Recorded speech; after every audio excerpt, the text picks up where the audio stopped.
Okay, ji, Bismillahirrahmanirrahim. As you can all see that I have already put up my introduction, and that is that I'm Associate Professor of English in Higher Education Department. And before I start today's session, that is the history of English literature and overview, I want to first thank Mr. Ikramul Haq, who is the subject specialist, that he has invited me to do this session. Thank you very much. Mr. Ikram is doing a fabulous job in the sense that he has started the series of entry test or preparation lectures on his YouTube channel. That is, I think so most of you are aware of. If not, you can definitely visit that channel. And I'm also thankful to all the participants who are going to join and are joining and have joined, right? So my mode of talk is going to be that I will mostly talk in English. If you have no issues with that, then you can simply write in the chat. I take just 30 seconds off and you write in the chat if it's okay with you.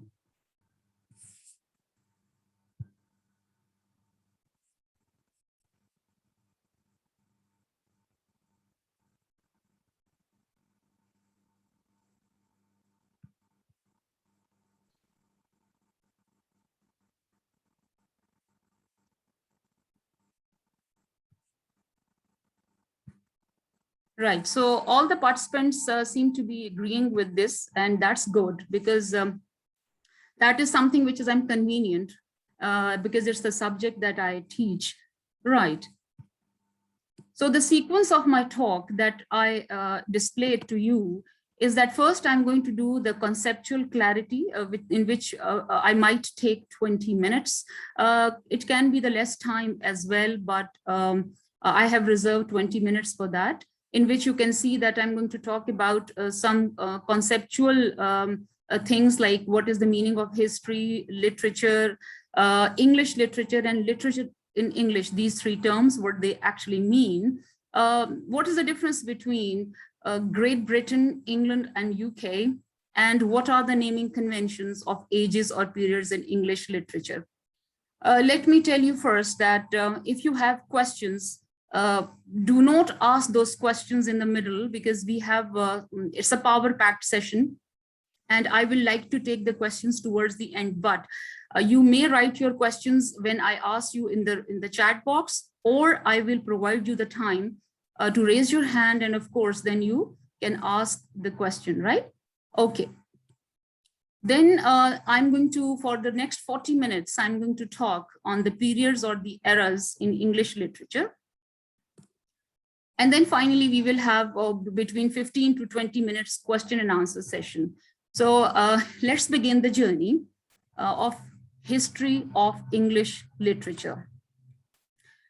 As you can see that when we talk about what history is, so its root word, it comes from the Greek language, where we see that it means inquiry or knowledge acquired by investigation.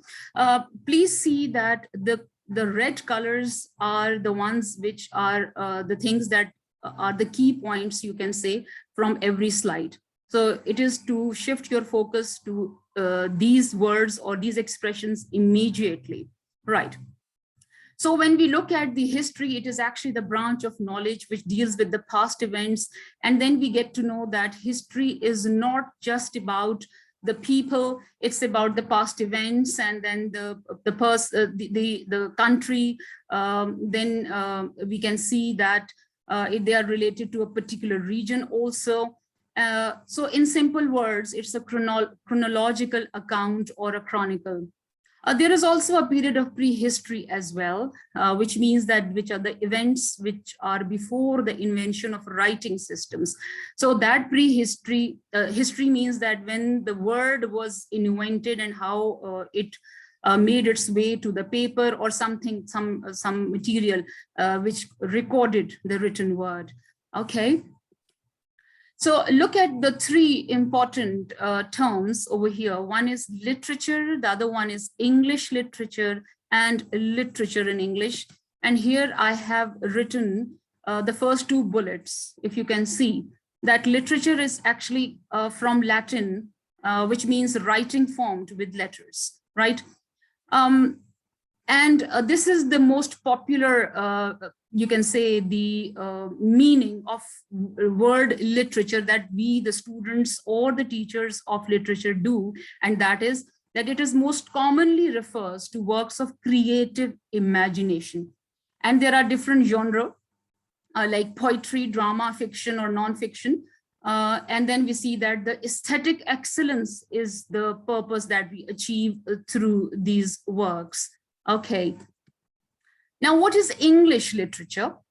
When we talk about English, what this epithet or adjective English means, it actually refers to the literary works which were written in Great Britain and British colonies and written in English language. Now, this is the basic difference when I'm going to talk about the literature in English.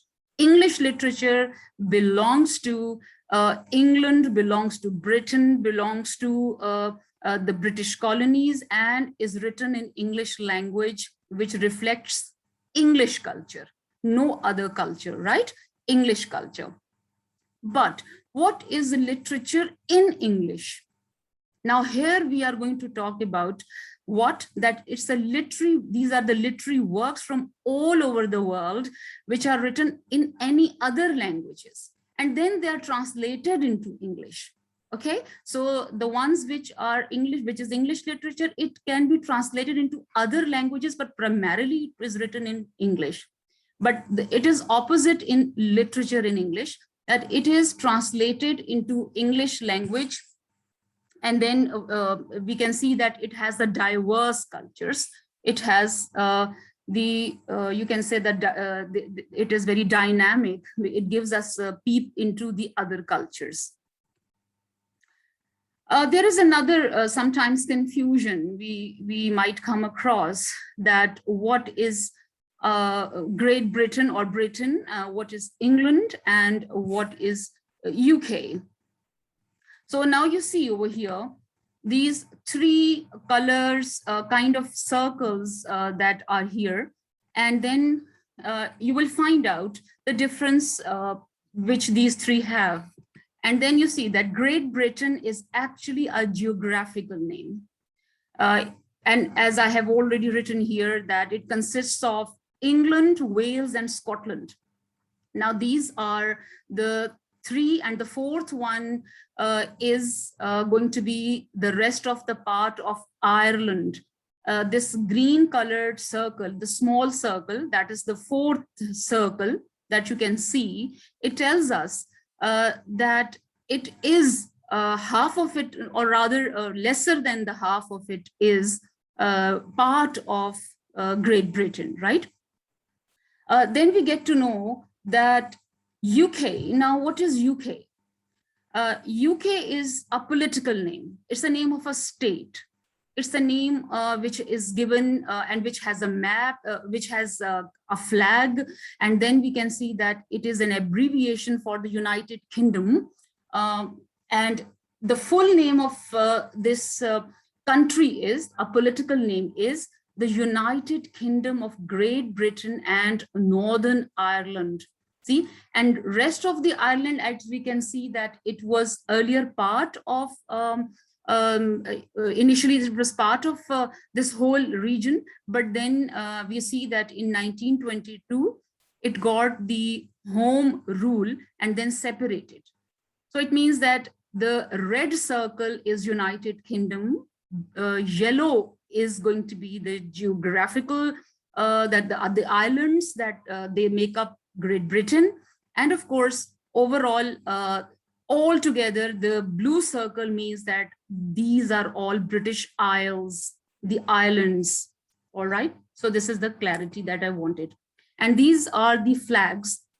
If you can look at that, these flags together of England, Scotland, and Northern Ireland, together they make up, we see that the United, excuse me, the United Kingdom. So these are the flags, and all together, this is how it looks like. Okay. And the last point in conceptual clarity is naming conventions of ages or periods in English literature. Sometimes these ages are named after the political events or some political personality like monarchs. As you see that Anglo-Saxon, if you talk about that, this is going to be the political, when those tribes, they attacked England. So the Anglo-Saxon, it was named after that. Then the Norman conquest, this is again, it was a political event, a military event. Then Elizabethan age, Puritan age. So I have written the names in front of these naming conventions. Sometimes these ages are named after some literary or artistic or intellectual movement of trends.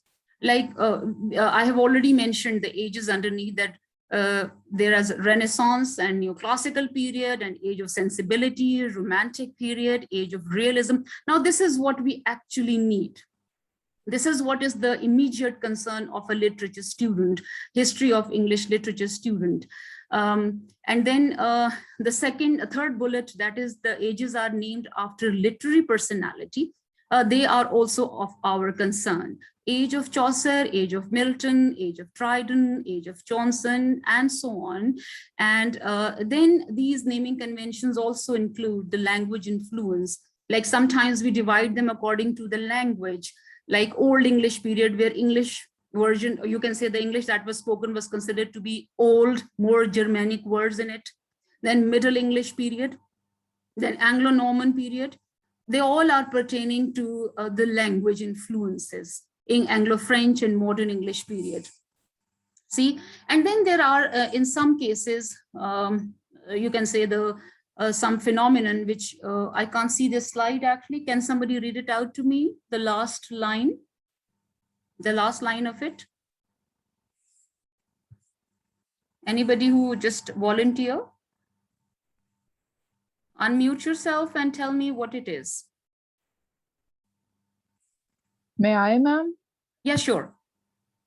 It's social economic phenomenon, industrial revolution.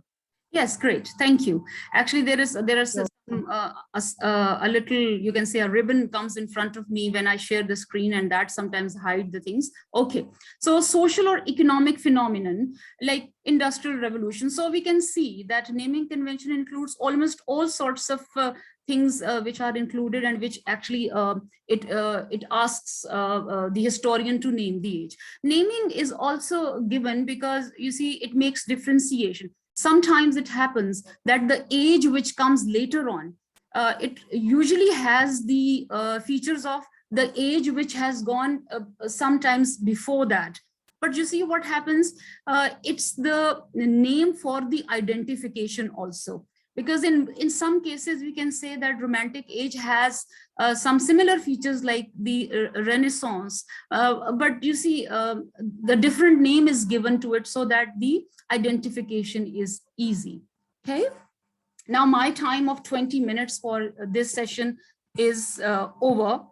And now I begin something that is going to take us to the start of the ages, right? I will definitely start from Anglo-Saxon. The reason is that it actually sets the basis. Some people, they start from the Middle Ages, but I always teach my students, and I used to teach my students from Anglo-Saxon period, because it gives us a very good idea what all was happening during that time. See, so it starts from somewhere we can see that the Romans, they ruled over the most of the area in the world when they were in power, and we come to know that they were also ruling over Britain, the geographical location I'm talking about. So Britannia, this was the name given by Romans to this peninsula, and they called it Britannia, which was considered to be a province of Roman Empire. And I have already written over here some of the things, some more history, which I'm not going to read.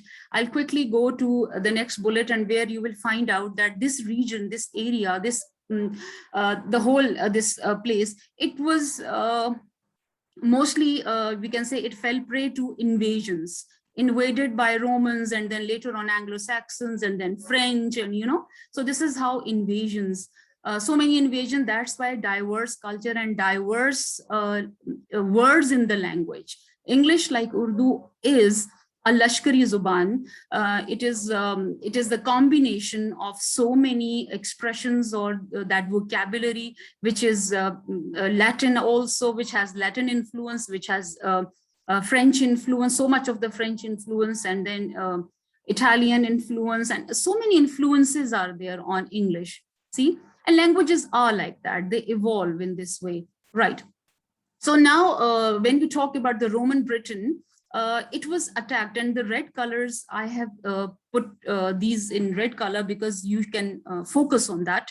And then you see that in 360s somewhere, Roman Britain attacked by tribal groups. Now, these tribal groups at that time, even now, issue is actually the resources.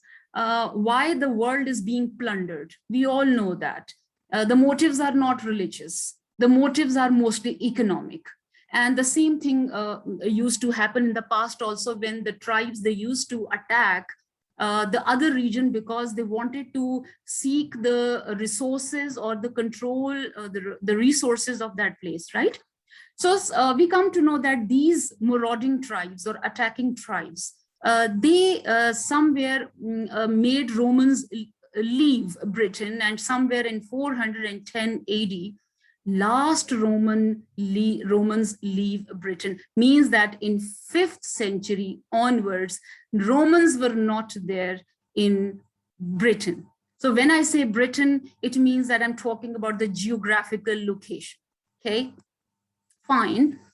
Now this is the map, which is again going to tell you that if you look at the leftmost side of this map, you will come to know that it is the, they have already put it up like this, that end of Roman rule in Britain from 383 to 410. And there's some dates toward the right side of the map have also been given.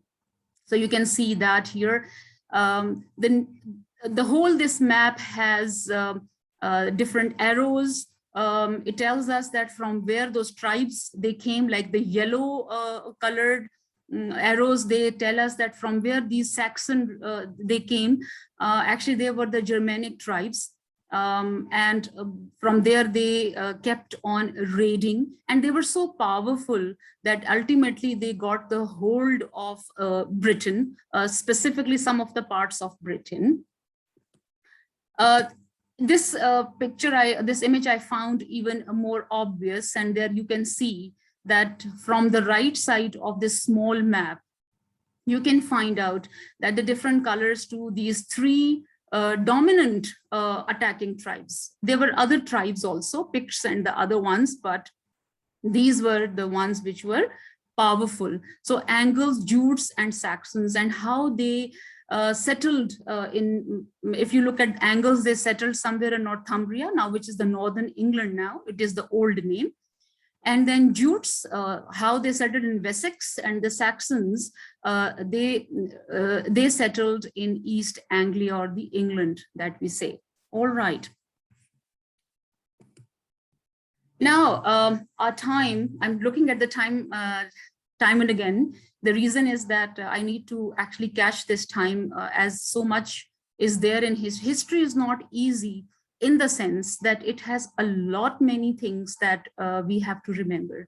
And remember that history of English literature, it has so much to offer, because literature is the merger, the amalgam of social, economic, political influences, or the events that happen. Ultimately, they are visible through literature of that time. So I always tell my students that literature is the response to any happening, anything that is at that time. It goes on, you know, at that, in that particular era. Right. So now we are going to look at the periods or the eras in English literature. Of course, it is a brief overview, because the history that we teach in 6 months or 8 months, cannot be justified to be told, explained in just 1 hour or 1 hour, 20 minutes or so. So it's a very less time, but of course we have to do more in understanding or grasping a few things, okay? Right, so I told you that I will first talk about the Anglo-Saxon period, which spans from 5th century to 11th century, the middle of the 11th century. And in this period, from language point of view, is also called the Old English period, because in this particular era, you will find out that there were more Germanic words, because somebody has the mic open. I really see is the one whose mic is open. Kindly mute your mic. You will be given the chance to speak. Okay, fine. Thank you. All right. So we get to know is that since these tribes which attacked and took control from Romans of the province of their province, which was Britannia, they brought with them their own language, of course. And so that's why English, which we now call English, it was at that time was called Anglo-Saxon, and it was called Old English, you see. And these invaders means these tribes, when they came to England, they brought an epic tradition with them. And Beowulf is that poem, that epic, which they brought along. And epic was that culture which was called as a heroic tradition.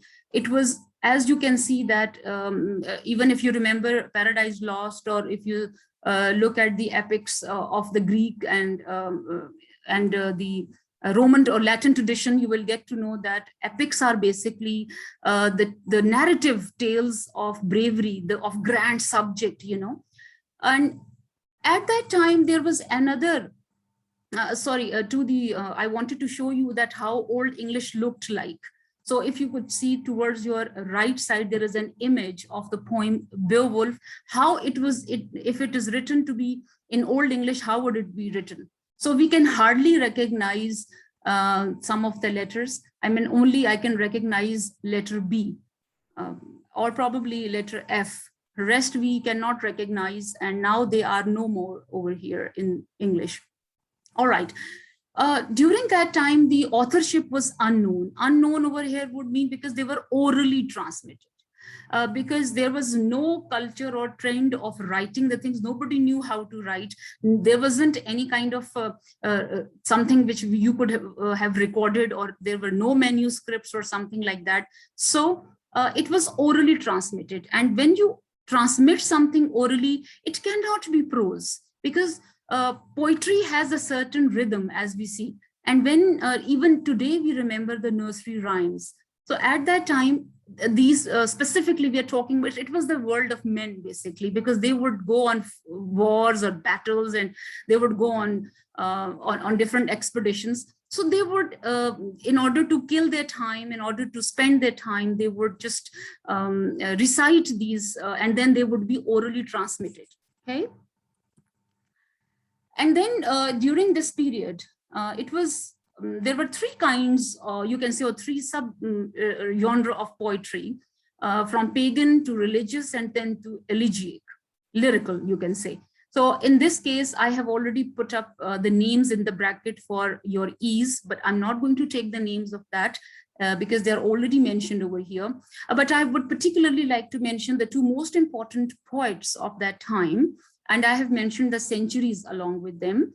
So it is Cadman and Cynewulf, you know. So these two poets, they were the most important poets of the Anglo-Saxon period, where we come to know that Cynewulf was considered to be the first Anglo-Saxon poet, okay?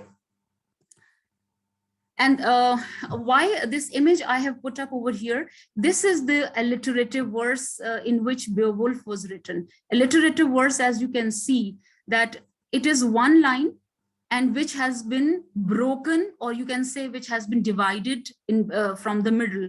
So it is called caesura, or you can say the break, you know, in one line. So this is how it was called alliterative verse, and which was a tradition of Anglo-Saxon period.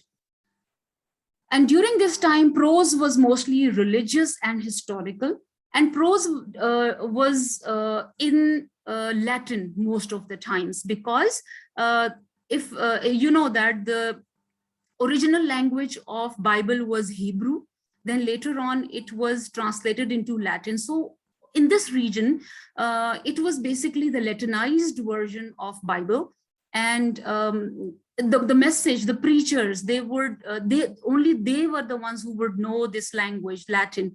And among the other notable people, very little is known about the writers basically of that time, but whatever we know, we start from Alfric, then King Alfred, and then we have Bede, the venerable. He is the one whose very famous book in red color, Ecclesiastical History of the English People.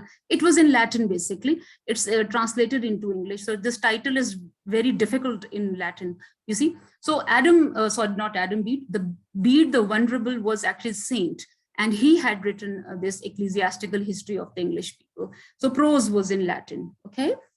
Now, let's get to the Middle Ages. Middle Ages, from where usually our course starts. But you know that we set the foundation through Anglo-Saxon. Now we know that Romans were ruling in that over that area. Then they were made to flee from that area by those Anglo-Saxon tribes. Then what happened, that they brought with them the tale, which was epic, Beowulf, and then what sort of poetry was there, what sort of prose was there. And now let's get to the Middle Ages. Middle Ages, it starts from the right after, you will see that I have divided it into further sub periods, you can say, for the ease, okay? Overall, the Middle Ages is considered to be the age of faith. Religion was ruling over the entire world. Somewhere the Islam was there, somewhere the Judaism was there, somewhere the Christianity was there. So it was age of faith. And when we particularly talk about English literature, history of English literature, and then we talk about England and Europe for that reason, then it was entirely under the influence of faith. These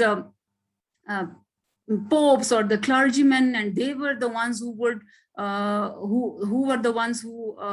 would approve of different literature, and then that book or that poem or that writing was read by the others, or you can say it was handed over to the others or whatever. So within the Middle Ages, I have divided it into further into the medieval period, which is also called Anglo-Norman, because language was English plus French. Normandy is a place in France, in northern France.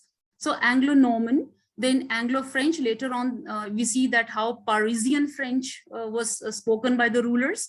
And then it starts from the Norman conquest. It's a very important event, a military event, a political event, in the sense that when William the Conqueror, William the First from France, from Normandy rather, a place in France, he attacks England.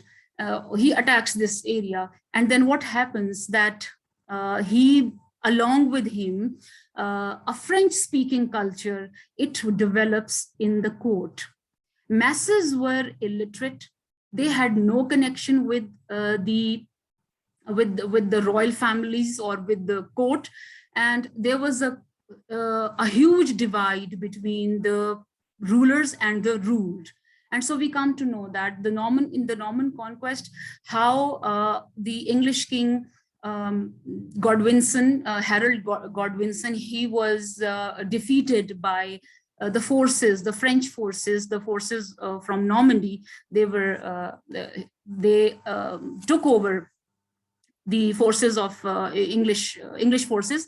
And well, what is our concern in all that? Our concern is that what actually they brought, just like in Anglo-Saxon period, we come to know that Angles and Saxons, they had brought the epic culture, and then Anglo-Saxon language was developed. Now, what for our concern is that what they brought to England, and it was that a shift from heroic poetry, means from epic. What happened? That shift from epic to courtly romances. Now, courtly romances were sophisticated. They were basically, in the characters of courtly romances were the people from the royal family. It was their stories. And then you see, it was poetry. It was all poetry that was in the court, because as you see that poetry is the intellectual pleasure, it is aesthetic pleasure. Prose is usually considered to be for some serious business, whereas when one has to enjoy music, one has to enjoy something, then it's poetry that actually does the job, right? So what did French culture or influence brought in? It brought rhyme in English poetry. This is the gift from French, you can say the French literature, which was brought into English literature later on. It was rhyme, which in Anglo-Saxon was missing. So rhyme, which you can search what is tail or end or terminal or feminine rhyme. I have so many examples of that, but due to paucity of time, I might not indulge into the examples. So these things are important to remember, that what was brought by those French rulers, you can say, it was rhyme and meter. They brought octosyllabic couplet in poetry. Then another form of romances, they were Arthurian tales. King Arthur was very famous king of the Anglo-Saxon period, who was also considered to be a brave king and also a holy person, and so many tales are associated. Some are real, some are, they say there is debate whether King Arthur was an fictitious character or was he a real character. Who was he, you know? And so let me have a look at the time also side by side. Okay. So during this period, French influence was so much that poetry, the subgenre of poetry, they all were almost taken from French influence. Like what was fableau and fable and lyric and ballad and dream allegory, all these subgenre were actually gift from French, from France, and they were heavily influenced from that. Fableau was, if you go further into the detail, you will get to know that what courtly romances are the sophisticated ones, fableau are meant for the middle, or you can say the common people. Then we know that what is fable, it's the animals are the characters in it. Lyric, it is actually lyric is the song of heart, you know. Then ballad, what is ballad? As we see that this is also a song like, but again a story in it. Dream allegory, now we see that it is somehow the double meaning is given over here, and it is in the form of dream. So 1, 2, 3, 4, 5, they were the subgenre of poetry, and poetry all belonged to the court. And the poets during that time wanted to win the favors from the court. As always, it happens that बादशाह के दरबार में आपने जाके अगर कुछ पढ़ना है, कुछ करना है, तो आपको इनाम भी मिलता था. So in order to impress the court, there would be poets, there would be courtiers, and then they would sing or they would read that poetry, and definitely they were given the awards or rewards after that. See, alongside this this kind of poetry, in which we know that was for the pleasure, there was also religious or didactic poetry, which was not part of the court. Court was not interested in any sort of moralizing or didactism. They wanted pure pleasure. They wanted to soothe their mind or heart, you can say. So they were not interested in any kind of aesthetic play, the religious kind of poetry, you know. So ormulum or ormulum, spelling, look at the spelling. It is considered that Orm or Ormin in 12th century, he was the one who had written this particular religious poetry by the name of Ormulum, right?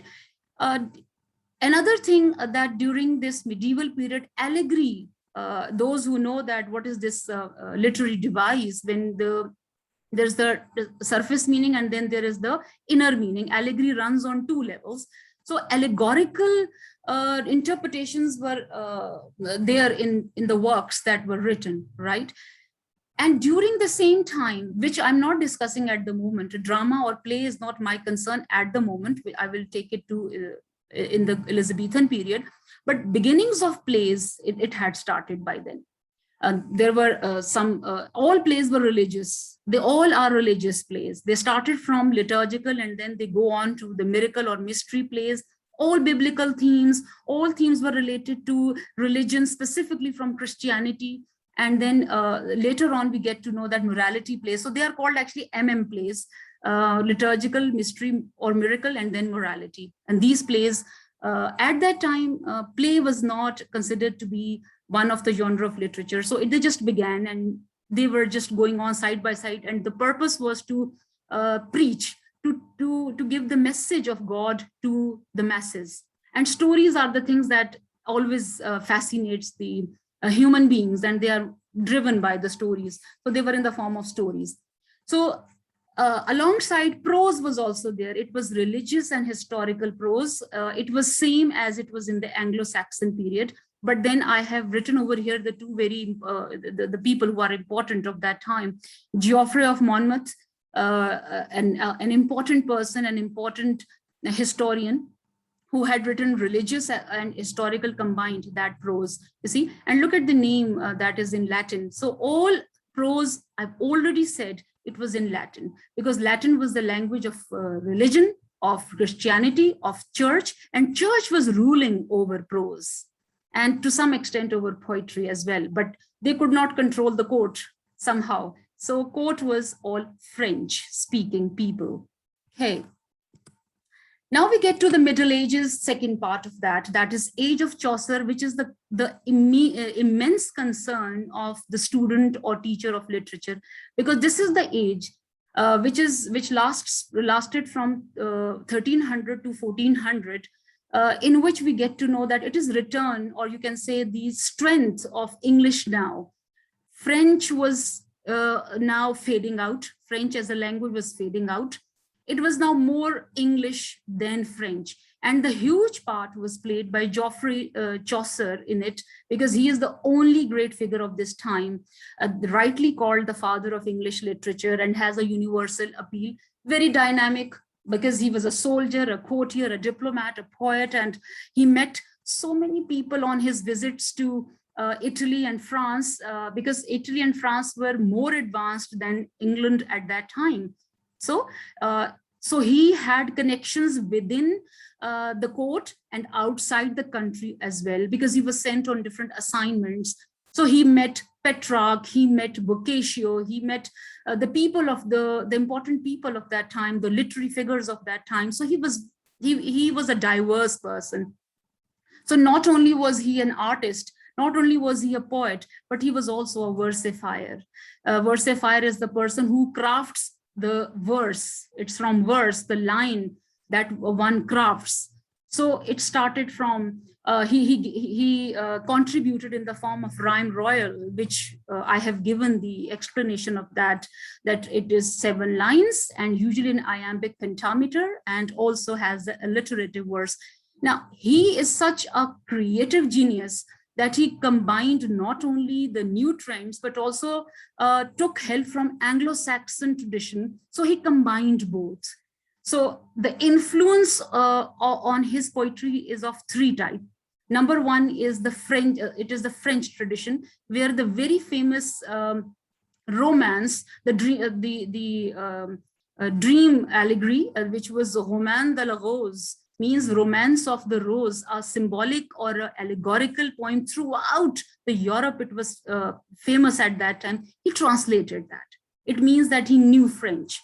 Then later on, the Italian influence can be seen like in the form of Dante or Boccaccio and Petrarch, okay? And together all this, it showed in his poetry of English. So in his poetry, all you can say genre, they seem to be meeting in his works, where he standardized the vernacular of East Midland or dialect of East Midland London, as literary language. This is the biggest, I would say, contribution by him, that earlier there was no fixation or standardization of a language which could be used as a standard language of literature. He was the one who wrote in this dialect, and later on it was considered to be the standard language of which for literature writing or any literary writing. And his very famous poem is the Canterbury Tales, as we all know that. And in this, all kinds of subgenre of poetry, fablio, dream allegory, all these things, they meet together. And this is where his contribution is, not only as a poet, but also as a person who contributed in language, and also as a prosodist, means as a versifier. He also gave so much to verse. And finally, in the red color, you see that apart from him, there were two more people who were considered to be the literary people of that time, like John Gower and William Langland, whose Piers Plowman, again, it's a debatable whether he wrote it or not, but it is attributed to his name that he had written it. This was, again, allegorical poem. So allegory was everywhere. Allegory as a literary device was everywhere in the Middle Ages. Okay, I know I'm going fast, but I have to. So this is the bad thing about the online things, that you really can't be that much interactive because the time runs then, and it's going to be difficult. Fine. Now, number 3 and the last part of the Middle Ages is that how this gives us the transition. You know that the only permanent thing in this world is change. It's change, it's flux, it's transition, which is the beauty of this world, and same goes with history. And in history, we see that after one age, there is a new trend that is there. And now this is considered to be the last 100 years of the Middle Ages. They are considered to be the transitional period. And why we call it transitional period? We call it transitional period because now the authority of the church is going to be challenged or questioned. That's why it will be from age of faith to age of reason. And reason asks you to think. Reason asks you to first to question those canons, question those things which clergy does not allow the masses to think, you see. So during this time, we do not have as such the literary concern, but there are some other things which were happening during that time. And one of those things was new learning, and I've written it in inverted commas.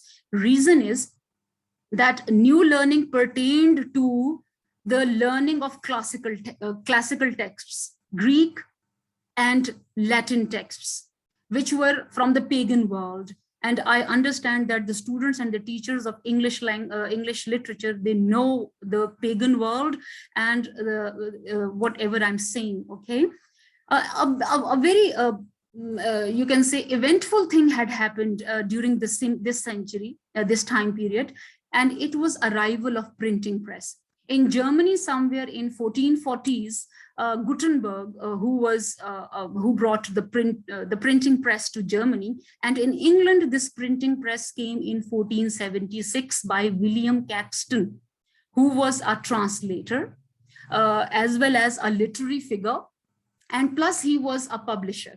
So you can imagine that now when the books are going to be printed, when manuscripts were now replaced with the printed books, now what a revolution it had been, what an excitement would it have been for the people of that time. You see, specifically for the literary people, their words are now being saved, you can say, like that. Then we know that voyages, they were there, discoveries were there. Now this is the time when you will find out that fall of Constantinople, that is another big, you can say, event that had happened when Christian, when you can say Catholicism somewhere, it had to be defeated by Turks, by the Muslims. And then we see that how the present day Istanbul, it was earlier the center of Christian, or you can say the Christian religion, you can say, but now later on it became the one which was taken over by the Turks, the Muslims, and they were the ones, and David Deches calls this as militant Muslim world. He was not in favor of Muslims, so he writes this in his book. Okay. As far as literature was concerned, you will get to know that Chaucer, though he had died in 1400, but his influence carried on. And in his influence, we come to know that Chaucerians means that the followers of Chaucer's, they were there throughout this century. So no substantial literary work. So in a way, the period is silent as far as the literary activity is concerned. But since it was a transitional period in terms of the trends, cultural trends, or you can say the ones which were related to some awakening, you can say, of knowledge or related to that. So this is called the transitional period. So let me have this breathing break in between. And meanwhile, I'll get to see what are the... Oh, history is too boring for me. It's because of 1.5 hours, I cannot give you that taste which usually the classroom has. And I've particularly put up this information for the people who are applying for the lecturership or the subject specialist test, because they need information. They don't need just the outline of the things. They need the information, so they can take pictures of this, or they can take it in their cell phones, and then they can later on look at that. So that's the reason this seems to be so much of information, but it was required. I tried to contain myself, but you know, history is so much of the thing. Well, now we get to the new wind, the new trend, this new learning, what it actually does. I have within slashes, actually, I have given different names of the same age, so that, excuse me, so that when you read these in different history books, you get to know that they actually belong to the same. So the Renaissance, like the name in French, the Renaissance, name in Italian language, then it is considered to be the modern period of English language, because now language will undergo change. It will evolve from Middle English. It is going to evolve into modern period. Now you will find out that so many of the consonant clusters are going to be now paving way to some Italian influence on that. Some the new influences are going to be there, because Renaissance first came in Italy. It was right after the fall of Roman Empire, or you can say the fall of Constantinople. Right after that, we get to know that Italy undergoes that intellectual change. And so after that, it gets to France, and then ultimately it comes to England. So this is also called Age of Reason and Enlightenment. It is no longer the Dark Ages. And why we call it Enlightenment? Because the questions are now allowed. During this time, we see artistic movements were there. The artists, the painters, the sculptors, they came from they came to the forefront from Italy. And who can forget Da Vinci, Michelangelo? Who can forget that?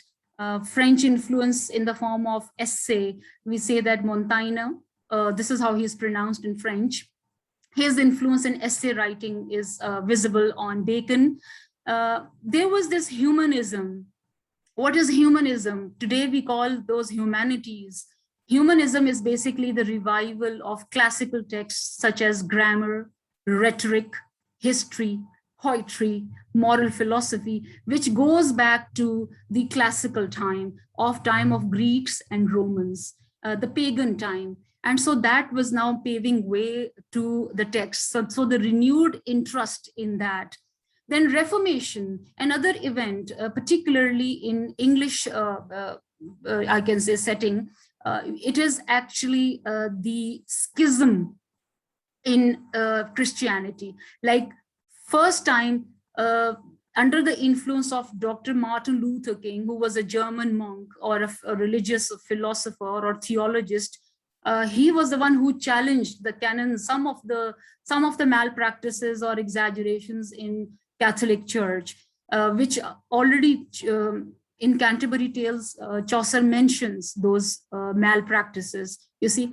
So he was the one who protested against it. That's why Protestants, initially they were called Lutherans, because Martin Luther King, after his name, his followers were called as Lutherans, and later on they were given an overall combined term as Protestants. So here we see that division in Christianity comes, and which tells Catholics to be one sect and Protestants to be another sect. And this is, and from the point of view of literature, this was a thriving literary period. All three genres of that time, they thrived, they boomed, they bloomed. Reason was that number one, that the hold of the church was no longer there. Universities, colleges, they were now offering the classical texts, the dramas were being enacted, and then so many such things were, they were now in practice. And so the secular renaissance, it starts. It does not have the moral leanings in it. In the first 100 periods, 100 years of that, it was the secular renaissance or renaissance, in which we come to know that the interest of man shifts from church to inside himself. Here, man, or human rather, became at the center, where human explored himself so much that he came to know that there is a world inside a human, which in the Middle Ages, the church never recognized. Church always asked for, it always commanded or ruled over the destiny or you can say the wishes and whims of man. So this was a revolutionary, you can say, renaissance. So initially you can see, I'm not going to read it. This is the Tudor period, out of which you will come to know that number D, that is Queen Elizabeth I period. This is considered to be the glory for literature. Reason was that Queen Elizabeth herself, like her father, King Henry VIII, was interested in literature herself. And with the coming of, or the arrival of printing press, already so much of the literariness, not literariness, rather we can say, it was the people were now more into reading, more into the words that were being now published. And so it was an awakening of mind, you see. And they looked back to the antiquity, the classical texts, and we get to know that this was the period which promoted so many good things in the sense, for England I'm talking about. There was a defeat of Spanish naval fleet, Spanish Armada, how it was defeated, so nationalism was promoted. Then sonnet came into literature from Italy, and sonnet was under the influence of Petrarch, who was an Italian poet, and how sonnet comes into the tradition, the literary tradition of England. And this is how we get to know. And Bible was now being translated from Latin to English. See, from Hebrew to Latin in the Middle Ages, and from the Middle Ages, it is now being translated into English, and in some cases into vernaculars. So you see, so much of the awakening is now going on in this period. So the moral renaissance is the Puritan period. So it means that I have stretched this renaissance to 160 years because first 100 years are for the secular renaissance. But there was now another, you know, when the things are to one extreme, it is the rule of nature, it's a law of nature that there has to be a shift. And this time the shift was in favor of religion, you know. So the previous 100 years, religion was somehow taking the back seat. This time it came in more vengeance, in the sense that within Protestants, there was another sect, I would say, that was now created, and that was called Puritans. Puritans were the ones who took the stance that Protestants are still carrying on the bad practices of Catholics. So we want to now purify it. So they were the ones that they started this struggle, and Milton was one of those people who during this time came up as the central figure, who played his role as the Latin secretary to Oliver Cromwell, which I will mention later on. But during this period, which was Puritan period, it is again divided into the Stuart. The Stuart period is again the political division, in which King James I came, who was cousin of Queen Elizabeth. Since Queen Elizabeth was unmarried throughout her life, so she didn't. There wasn't any heir. So this crown went into the cousins, who were the Scottish. So they were the ones, and then we come to know that King James I, he unifies the three crowns, and then his period is called Jacobean period, which was considered to be a relatively calm period. But when comes the son of King James I, King Charles I, his period was not a calm period. He was a weak ruler, and during his time, 3 civil wars, which were between his supporters and the parliamentarians, the ones who wanted the rights to be given, to the parliament, not to the royalists. So they were the ones. There were 3 civil wars, and for literature students and teachers, the concern is that during this time, 3 schools of thought in poetry emerged. Some followed Spenserian school of thought, which was quite buoyant, which was based on what idyllic kind of a poetry, then allegorical poetry, then Johnsonian, Ben Jonson, his school of thought, which was satirical school of thought, classical school of thought, and then metaphysical, led by John Donne. He was the one who, it's a way of a scientific handling of poetry, where passion and thought, it was infused together. And this was what the one. And then I quickly get to the Puritan Interregnum, which means the break or rule by Puritans. Now, this is directly Puritans coming into action. This is the age of Milton. I've underlined it. He emerges out to be the prose writer, though Milton was initially or basically a poet, but he abandoned his poetry for the sake of his country. He thought that his country needed him, and he becomes the you can say voice of this Puritan government, so that he could write the letter on behalf of Oliver Cromwell to the world and tell the world that this is our cause. And this is also considered to be the Commonwealth period, because for the first time, England was without a monarch. And this was something very big thing for the masses. And mostly in this period, prose was in fashion, because a lot of pamphleteering, a lot of polemical writing, means that attacking writings. Puritans would attack on Protestants and then on Catholics, and they would do the same.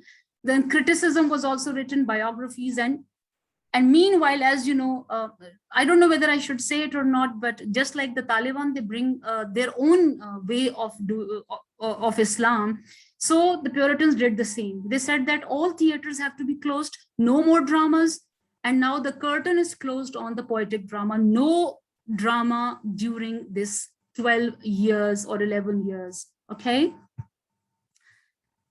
Now they all wanted to just spend their time in the service of God. Okay, entertainment was banned in Puritans' time.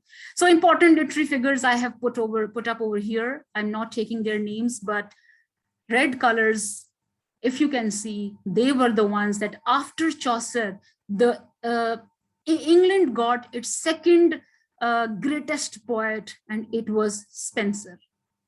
And then we see that how in drama, we see that in poetic drama, we have Shakespeare. And then in essay, we have Bacon. He is the one who brought essay to England, and under the influence of Montaigne. And so he was the one who brought that. Okay, quick to the neoclassical period.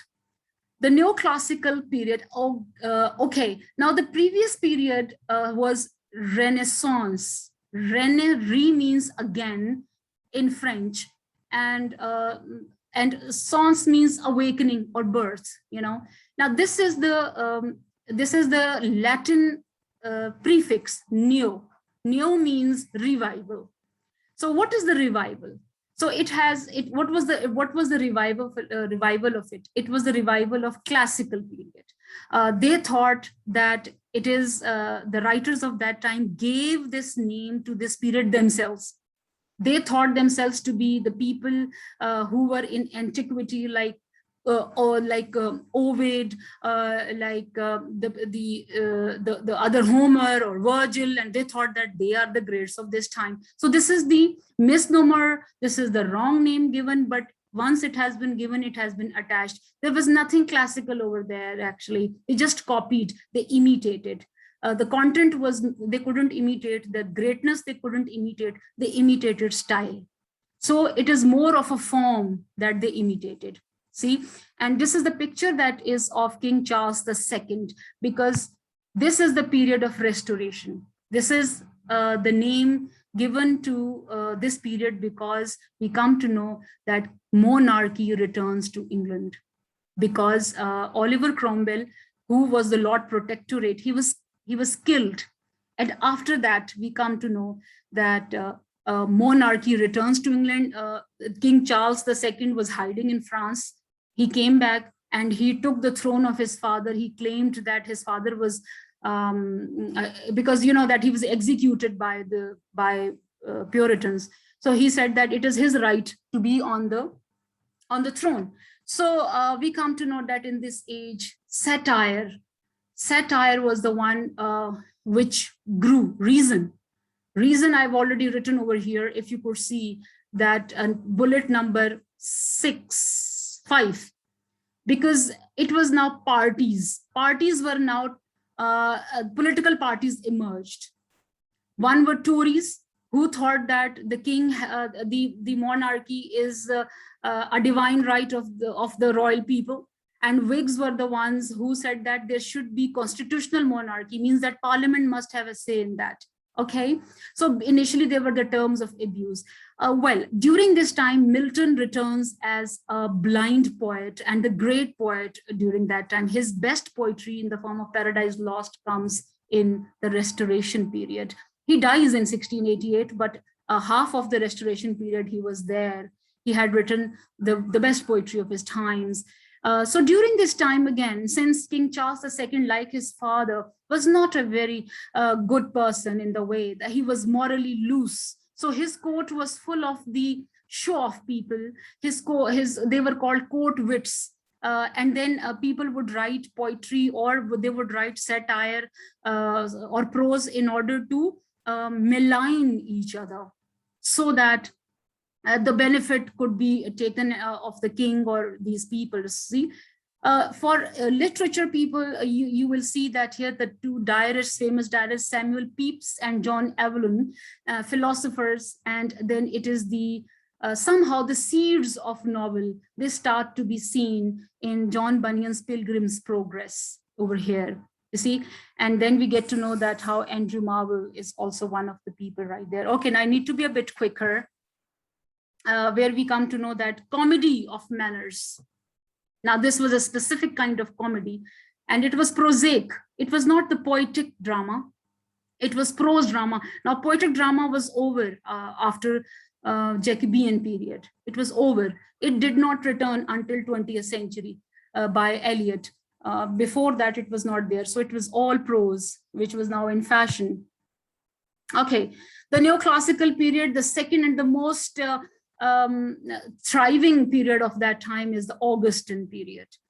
I always tell my students that it is exactly like the plane taking off, which is the Restoration period, plane taking the peak and calm, it is the Augustan period, and plane landing is the next period, that is Age of Johnson. So the Augustan period or Age of Pope, it is a peak of classicism. And then we see that over here, again, the name is self-given by those writers. They thought that they are the likes of Virgil and Horace and Ovid, all the greats of the antiquity during the reign of King Augustus. And during this time, poetry took a back seat. Poetry did not have imagination. Poetry did not have feelings. Writers were earlier journalists and they turned into writers. Then episodic writings were there. Periodical essay was the one, a new genre within essay that came up. And the important people were, of course, Alexander Pope, Rape of the Lock, Swift, as we see that his Gulliver's Travels, and the others, and Defoe, then Edison, then Steele. These people came out to be those, they used the tool of satire through their writings. Okay, and the last part, just like in Middle Ages, the last part was transitional period. So again, we are fed up of so much of reasoning. We are fed up of so much mind. We are fed up of so much of the logic. Give us the dose of romance. Give us the dose of something that belongs to heart. Forget about the head. And so that's why it is the age of transition, and which is, according to Legui and Kazemian, it is also called the demise of classicism. Classicism seems to be now going into the grave. You see, this is called age of sensibility because heart is also coming up with the head, you see. And then we get to know that the person who is the only survivor of this classicism during this time was none other than Dr. Samuel Johnson, who gave England its first dictionary. He was the one who compiled that dictionary in 1755, and he was the one. And then we get to know that there were other, in red color, you are going to see the people who did not belong to classical school of thought now. Now the romantic leanings were seen. So these are the people, I'm not taking their names, and you can see that they, and Sheridan is a dramatist. He was a dramatist of his time, The Rivals, the comedy that he had written. I think you're aware of that. So the dates are important. Dates, history is dates. One needs to be correct about that, and they should be on the fingertips of the students or the teachers of literature. Now let's get to the Romantic period. So I told you so much of the dose of logic, so much dose of satire. Let's get to the heart that is now, it's beating fast and it wants to say something. So why a heroic couplet? Why you are containing this poetry into some formula? So open it. And we come to know that it is the movement of heart. This Romantic period is also considered to be the age of revolutions. It is revolutions because I put up over here that it has the number 2 bullet, American and French revolutions. Then Napoleon Bonaparte, you know, that of Wellington defeats Napoleon Bonaparte and his forces in 1815 at the Battle of Waterloo. And so we come to know that successes were coming up in a way, you see. So Rousseau's influence was so much. Man is everywhere in chains. Now this was something, now the theory was coming out. It was from the social contract that he had written, the book he had written. So this Romantic period has philosophical aspect. It has political aspect. It has social and economic aspect, as England was now under the process of industrialization. Slowly and gradually, the flight from the fields to the urban sites, it was worrying some of the people, and Wordsworth and Coleridge were one of them, 2 of those people. They could sense that now whatever they sensed, it came out true in Victorian period, as we can see.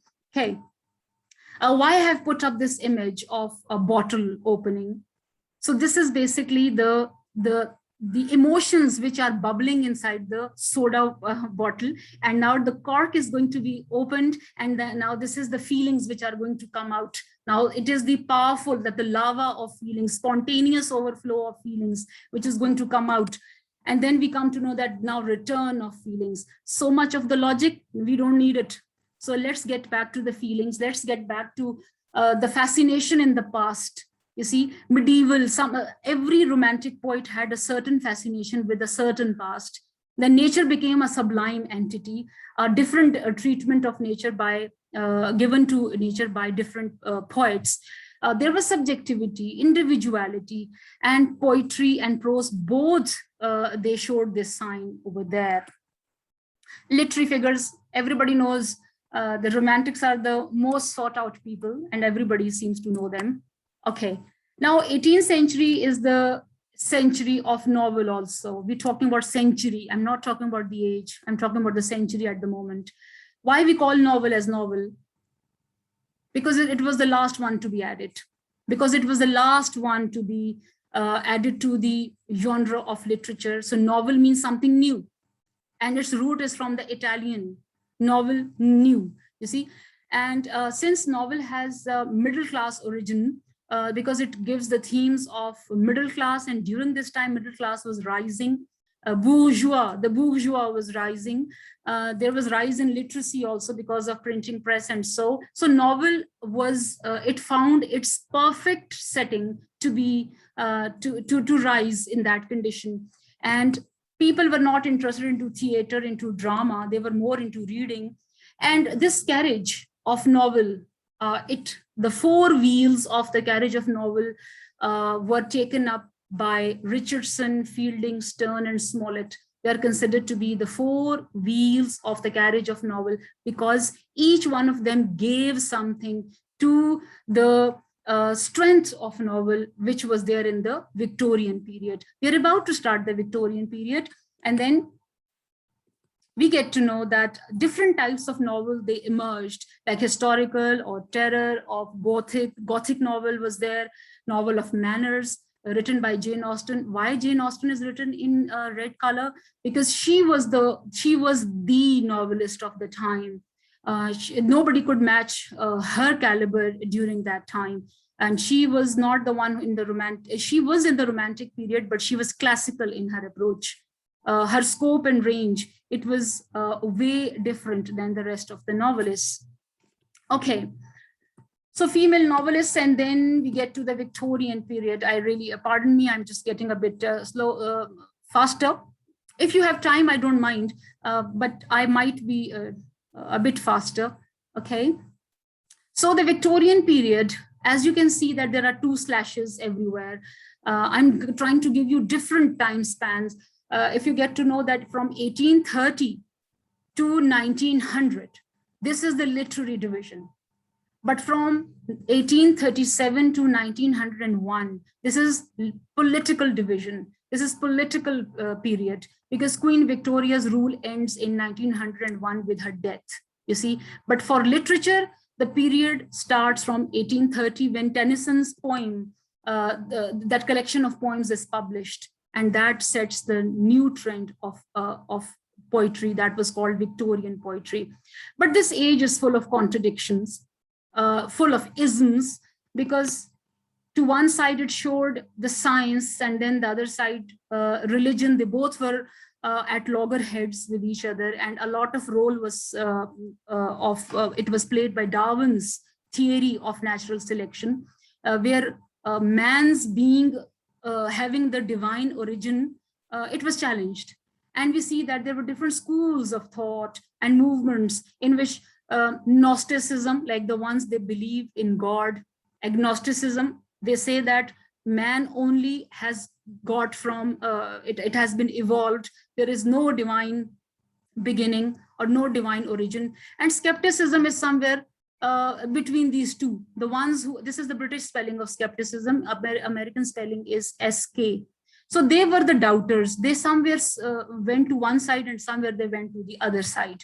Okay, so these, so when I say that it was the age of contradictions, it means that it was at the same time the age of boom in the sense that industrialization, that great exhibition in 1851 had given so much success to England, and man's entry into machine, this brought boom. But there was gloom as well, because so much of the urbanization has robbed man of that sense of belonging, that sense of comfort with the family, because they were all away from their families, coming to the cities, and then, you know, working hours expanded. So the sense of estrangement and alienation, it came.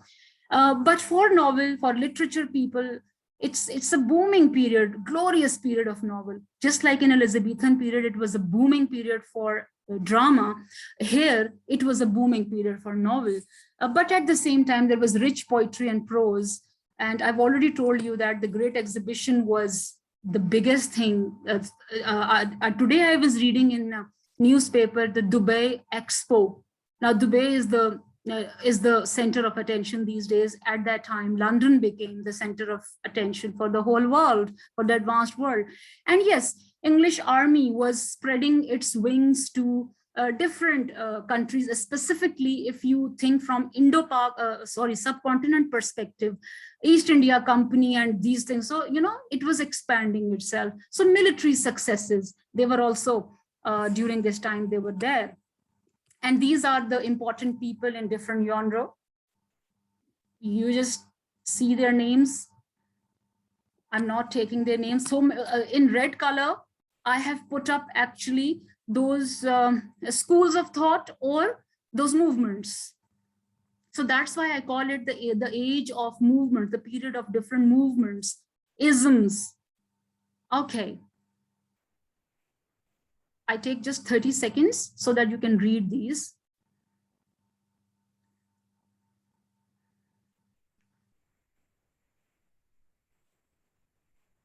And meanwhile, I read the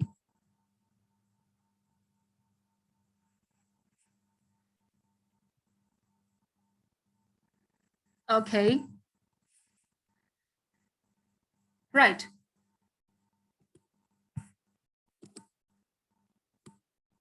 And this is the last period. I am not touching the modern, the postmodern. I have to stop here.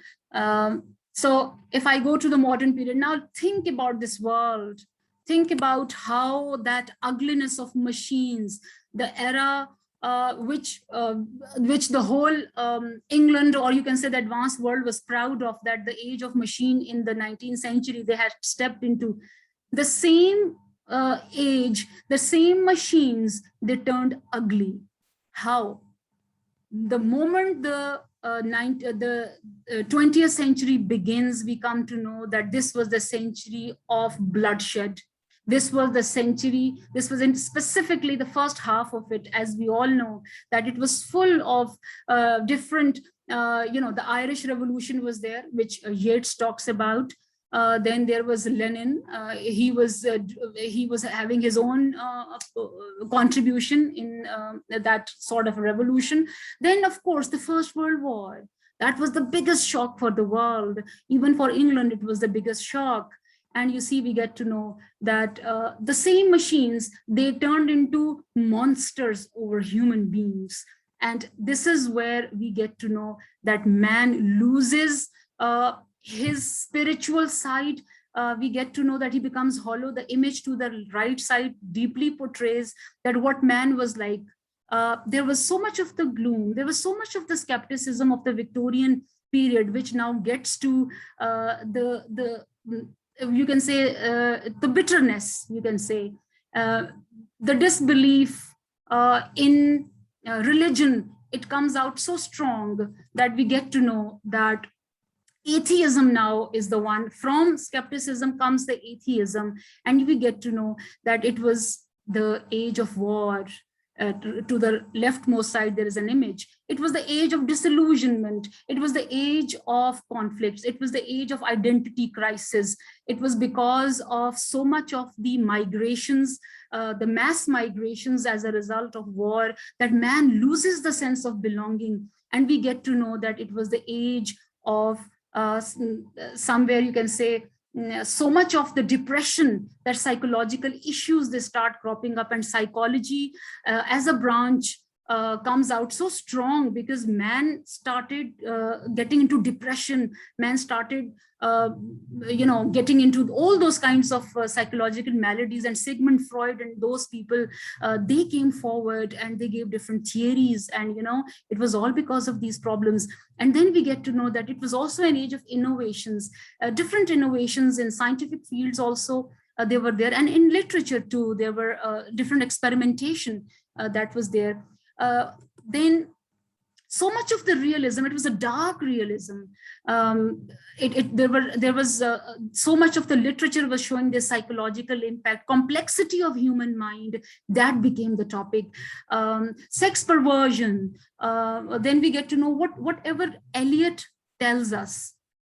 He talks about hollow men. He talks about the love song of J. Alfred Prufrock. He talks about the wasteland. Now, this wasteland is the true depiction of the modern world, where spiritual, you can say, dryness, spiritual barrenness, there became the theme. How the perversion in this, the discipline that used to be there, the religion gave the cover. It was no longer there, and we get to know that this literature was so full of symbolism, which made it even more complex, and the important literary figures, I'm not going into the detail, but these people, they wrote different kind of literature. Yeats was talking about another world. He rejected the Christian notion, and he made his own artistic heaven in the form of Byzantium. Then Eliot was there. He was staunch Christian. Then we get to know that how Virginia Woolf, she talked about the stream of consciousness. It was in D.H. Lawrence also. Then Kipling talks about the jungle world. Forster is there in A Passage to India. So many people, they were in Samuel Beckett waiting for Godot. How can we forget that? He talks about a world from where no Messiah is going to land, and we will keep on waiting, emptiness. There is emptiness in this, specifically after Second World War. It was the lost generation, lost everything, including faith, including belief, including confidence. So that was there. Okay, well, I have now ended it. These are some of the books that you can refer to. I personally, I'm going to ask you to go for A Short History of English Literature by Lord Ifor Evans. This is the best book for preparation. If somebody wants to go into more detail, then A Critical History of English Literature by David Dachies, which I had been teaching my students of English literature. I never asked them for any kind of, I never asked them for any kind of guide, any kind of summaries from different sources, but they went to original source. And also the last book, which I really like, which is for scholarly people. It is Legui and Kazemian's History of English Literature. Both were French historians, they're literary historians. They had written this. Anyway, now this is your forum, this is your platform. I'm sorry about taking a bit of more time, but I tried to cover it up. You know that each one of these topics, they need an entire session on it.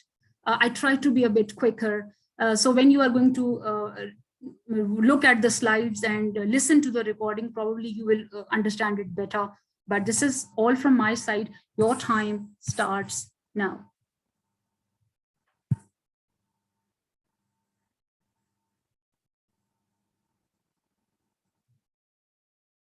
Anybody who has any question, I would love to take questions. You can write those questions, you can raise your hand, unmute yourself, and ask the question. Short question, but of course, whatever your query is, I will try to answer.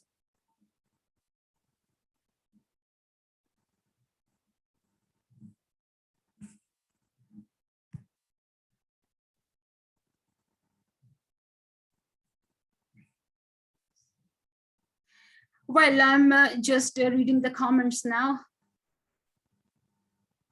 Okay.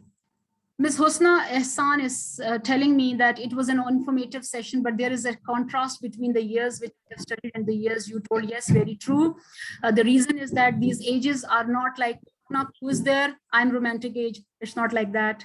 It's going to be some years before and after, because when I say that I give you slashes, it means that different history books give you the different time span, but somehow you need to see that the decade is the same, because some historians look at it from one perspective and some historians look at it from the other perspective. Okay. Then what about William J. Long book, History of English Literature? Yes, that's also a good book. I can't comment on that because I've not read it. You know, I have recommended only those books which I have read myself. You see, I cannot recommend something which I have not read. So I have read these 3 books and which I have recommended to you. Okay. Okay, Jawad Khan. Ji, kindly, if you ask your question. अस्सलाम वालेकुम ma'am.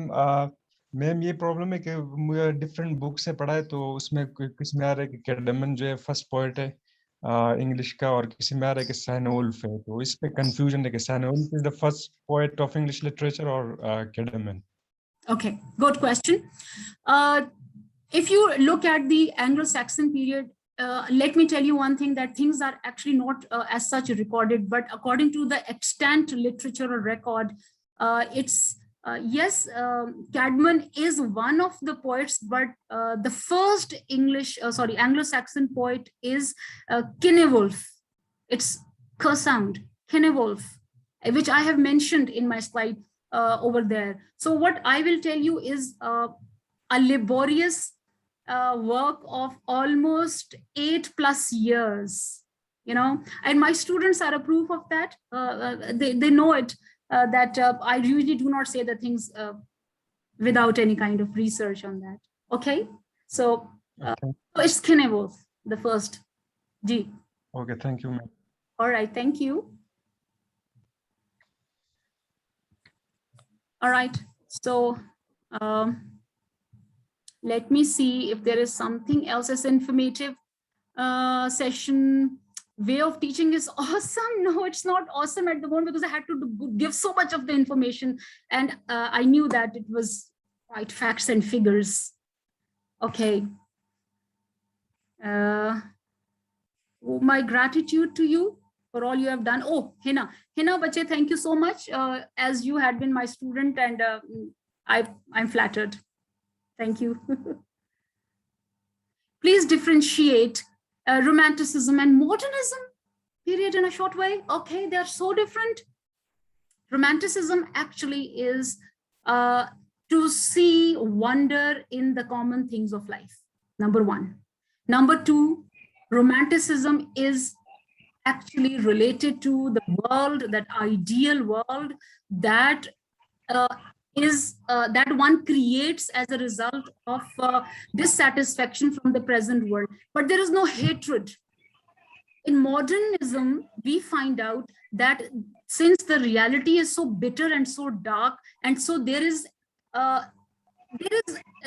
escape, but that escape is so complicated that you're lost into escaping. What I mean to say that modernism is more chaotic.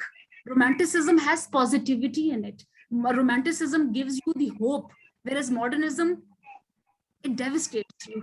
Simple. Yes. Ma'am, who are the followers of Chaucer? Sorry, somebody? I lost that question. Somewhere. I don't know. Okay. My area of interest is linguistics. History and literature has well been quite boring for me. And for the first time, it seems to be interesting. Mr. Kram, it is really very interesting if one looks at it from a human interest, not from that the people who are known to their graves and who are they. I would find out Shakespeare in my class, Coleridge in my class. I myself was the merger of all these people. One part of me was Keats, the other part of me was Milton, another part of me was Chaucer. I mean, we carry history in ourselves. We just go along taking this history inside us. These are different sides of us which are shown outside. Okay. Is there any other question I can see? What is this? Excuse me. Iram. Ma'am, current age is Elizabethan? Two?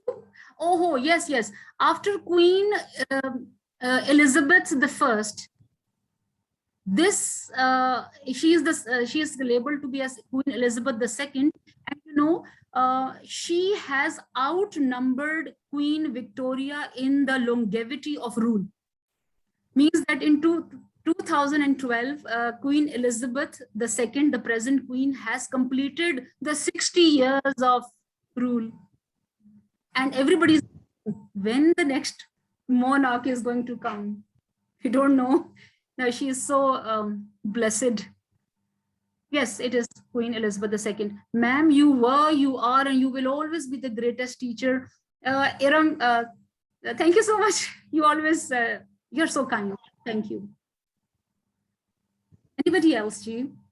Ma'am, who are the followers of Chaucer, who followed Chaucer from Scotland? Since there was, I think, Hawcliffe. There were so many people. I mean, there was HAWE Haw. Such kind of people they were there. But since they were so, I would say, insignificant, that probably I don't even remember who were they. Sorry about that. Okay. Just 2-3 more minutes to go, and then I'm going to say thank you to you, because you all have the work tomorrow, and I also have. Okay, Ikram, yes, could you ask a question now? Before you say goodbye, I would like to thank you. Thank you, ma'am, that you honored my request and conducted such a comprehensive and fruitful session for the teachers and students of English literature. And definitely my participants, my students would have definitely learned a lot today. And one thing that I would like to say, that would you please spare some more time for more sessions on English literature, especially for those who are going to appear in English lectureship and subject specialist test in future. The first test is on 5th October, and I think subject specialist test will be held on first week of November. So would you like to spare some more time for the session on literature, any other aspect of literature? And thank you once more. You have conducted such a wonderful session. Thank you so much. I'm really grateful. The thing is that since literature is very close to my heart, probably in history, I had to be very precise. But if we are going to these ages separately, I mean, we spend some half an hour or maximum an hour on these different ages, then we get into the depth of that, and then we live these ages. I mean, we have just touched it from the distance, we probably just brushed them. But when we get into this ocean, it's wonderful. There are so many pearls.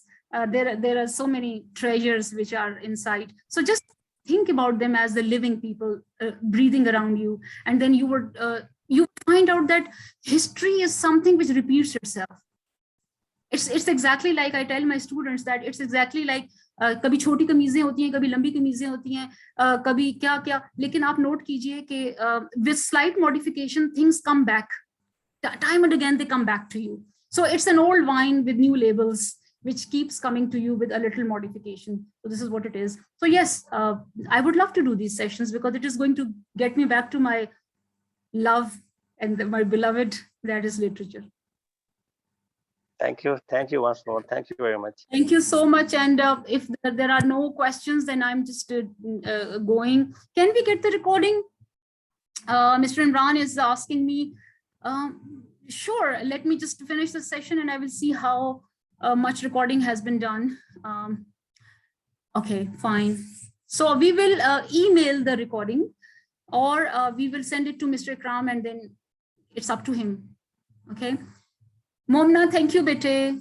You are a wonderful addition to our spell chapter also, and we are thankful to you that you always be kind to and find time to come to our sessions. Okay. Anyway, everybody, I just want the photo. Should we take one photo? Or I make you people, I really don't know how to do that. Excuse me. Just help me. My daughter is here to help me, and then I'm always very grateful to her. I'm not that good at technology some ways. So I want that you people should smile, and if any one of you has no problem with the camera to switch on. So once you switch on the camera, and we are going to take just a snapshot, and I want to see all of you towards the end. And I'm just going to take your names and I'm going to tell you that how you look. Okay. Just rest of you are not comfortable with the camera. Okay. Fine. I can see Jawad Khan. I can see Hamza Khan. I can see Ikram. I cannot see anyone else except myself. Okay, no problem. We can take the photo right here.